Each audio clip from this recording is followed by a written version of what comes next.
Bonjour à tous et bienvenue pour cette nouvelle vidéo sur les échecs. Donc dans mes premières vidéos, je vous avais dit que je vous apprendrai pas à bouger les pièces, comment elles prennent également, et la valeur des pièces, mais je pense que c'est très important pour les personnes qui débutent réellement, et elles peuvent effectivement, je l'avais dit dans ma première vidéo, trouver facilement les règles des échecs sur internet, mais je pense qu'une vidéo, elles peuvent se repasser la vidéo et je pense, moi je suis plus visuel que je veux dire, j'aime mieux retenir par les vidéos. Après il y a certaines personnes qui aiment mieux aller sur internet pour regarder les règles, mais je vais quand même vous montrer la valeur des pièces puisque c'est extrêmement important, hein. Donc je les mets dans l'ordre d'importance. À gauche, la moins importante, c'est le pion. Enfin, c'est très important quand même, hein, mais il a une valeur d'1 point. Voilà. Ensuite, on a les pièces mineures qui ont une valeur de 3 points. Cavalier 3 points, fou 3 points. La tour, c'est 5 points. La dame, 9 points.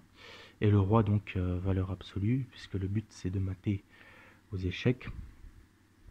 J'ai oublié de vous le dire, mais n'hésitez pas à vous abonner à ma chaîne et activer la cloche pour recevoir les notifications, puisque je vais faire maintenant je vais publier des vidéos assez régulièrement. Donc si vous voulez progresser en niveau, si vous êtes débutant, c'est ce que je vous conseille.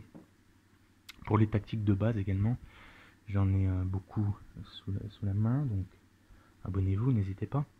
Je vais vous montrer maintenant comment elles bougent les pièces. Les pions qui sont sur la ligne de départ, seulement s'ils sont sur la ligne de départ, ils peuvent bouger de 2 cases. Sinon après c'est que une case vers l'avant, comme ça. Et ils prennent que en diagonale.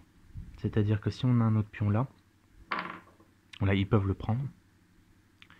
Pardon. Mais ils ne prennent pas, hein, ils ne prennent pas tout droit, comme ça. Ils ne prennent pas devant eux, pardon. Ensuite, les cavaliers, ils bougent une case devant eux et une case en diagonale.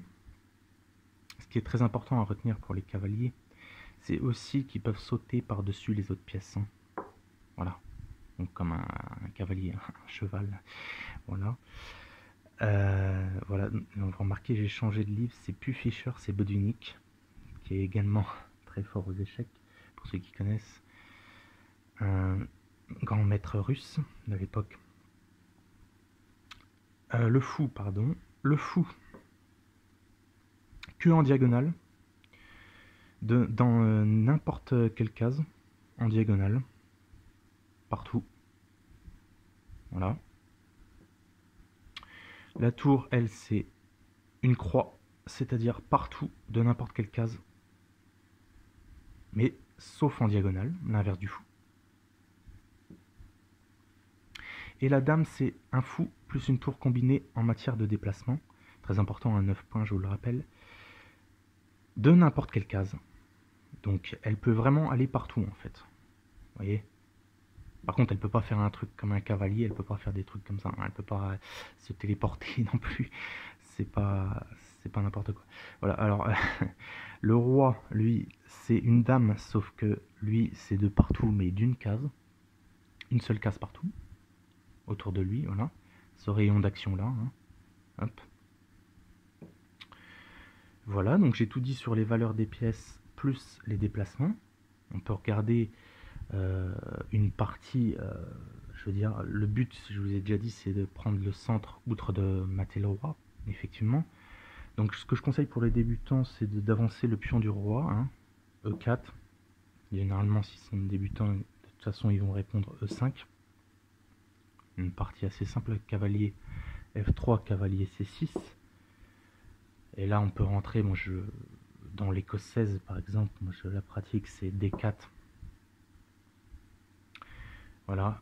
Donc là, après, j'en parlerai dans une autre vidéo des ouvertures, mais on va plus rester sur les tactiques. Voilà, je pense que j'ai tout dit. Je vous souhaite une bonne journée ou une bonne soirée. Allez, salut!